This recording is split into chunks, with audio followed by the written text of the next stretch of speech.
একটা গল্প দিয়ে একটু শুরু করতে চাই মাননীয় স্পিকার। ছোট্ট গল্পটি হচ্ছে, রাজা তার উজিরকে বলে দিয়েছিল সকাল থেকে এটা কাজ করবা, এই কাজগুলো করবা। উজির বলেছিল যে আমাকে যে কাজগুলো বলেন কোনটা কখন গুরুত্বপূর্ণ কোনটা ছুটে যায় তার চেয়ে আপনি আমাকে একটা তালিকা করে দিলে ভালো হয়। একটা তালিকাও করে দিয়েছিল। তালিকা দেখে দেখে সে কাজ শুরুই করেছিল। হঠাৎ করে রাজার মনে হলো সে একবার শিকারে যাবে। ঘোড়ার পেটে উঠে যখন রেকাবে পা ঢুকিয়েছে, রেকাবে পা ঢুকালে পা আটকে গিয়েছিল। পাটা যখন ছুটাতে পারছিল না তখন সে উজিরকে বারবার ডাকছিল, আমার পাটা এখান থেকে বের করে দাও। পাটা বের করতে যাচ্ছিল না উজির, কারণ উজির বারবার খুঁজছিল যে তালিকাটা করে দেওয়া হয়েছিল সেই তালিকার মধ্যে পা আটকে গেলে ওটা বের করে দেওয়ার বিধান ওখানে আছে কিনা। শেষ পর্যন্ত রাজার পা আর ওখান থেকে বের করা যায় নাই এবং রাজাকে মুক্ত করা সম্ভব হয় নাই বলে আমরা গল্পে জেনেছি। ঠিক আমার কাছে আজকে সংসদ এরকম একটা গল্পের মতো মনে হয়। আমরা জুলাই সনদে যখন আমাদের 4 বছরের সন্তানরা জীবন দিয়েছে, আমরা যখন দেখেছি বিগত 17 বছর উন্নয়নের কথা বলে আমাদের নির্বাচনকে ভুলে দেওয়া হয়েছিল, আবার বিগত 1.5 বছর আমরা লক্ষ্য করলাম যে সে সময় আমরা কেউ কেউ নির্বাচন এবং নির্বাচন বলে বলে আমরা আমাদের মাথা থেকে বিচার এবং সংস্কারটাই ভুলে দিয়েছিলাম। আবার এখন এসে আমরা দেখলাম যে আমাদের নখের কালি শুকাতে না শুকাতেই উন্নয়নের কথা বলে আমরা আবার জুলাই সনদটাকেই ভুলে দিতে বসেছি।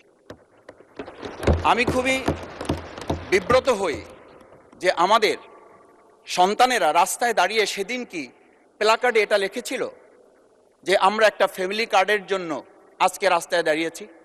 সেদিন তারা দাঁড়িয়েছিল, মাননীয় স্পিকার, সেদিন তারা দাঁড়িয়েছিল, লেখা ছিল রাস্তাগুলোতে আমাদের সন্তানেরা বুকে গুলিবিদ্ধ হয়ে পা হারিয়ে চোখ হারিয়ে দাঁড়িয়ে রাস্তা ব্যারিকেড দিয়ে লেখা ছিল রাস্তা সংস্কারের কাজ না, রাষ্ট্র সংস্কারের কাজ চলছে।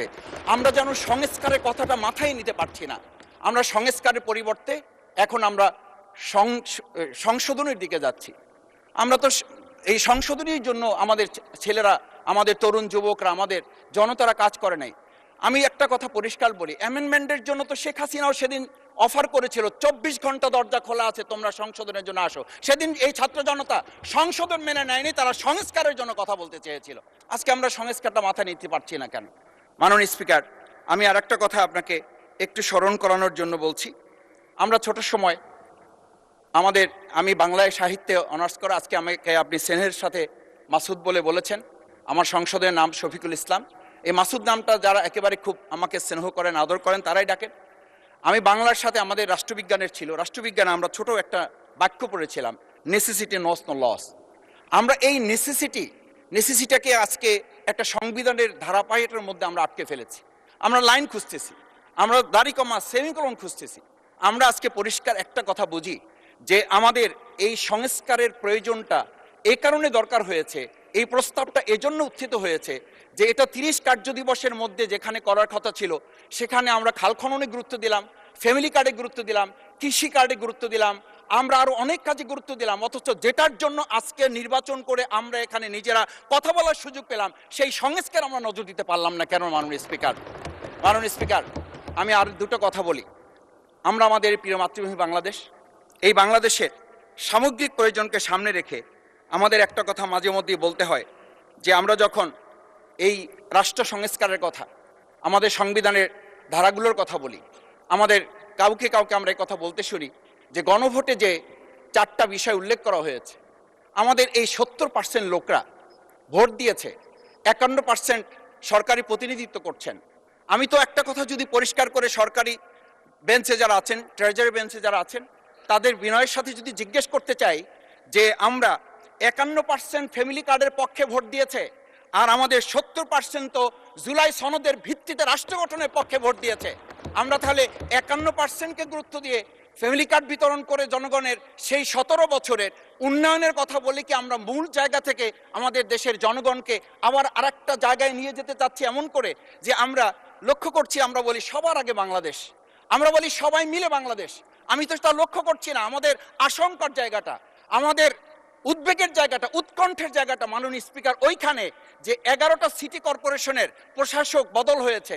আমরা কি লক্ষ্য করলাম না সবাই মিলে যদি বাংলাদেশ হয় তাহলে সরকারি দলের বাইরে একজন যোগ্য লোক, সৎ কি মানুষ ওখানে খুঁজে পাওয়া গেল না? মাননীয় স্পিকার, আরেকটা কথা বলি, 42টা জেলা প্রশাসক বদল হয়েছে।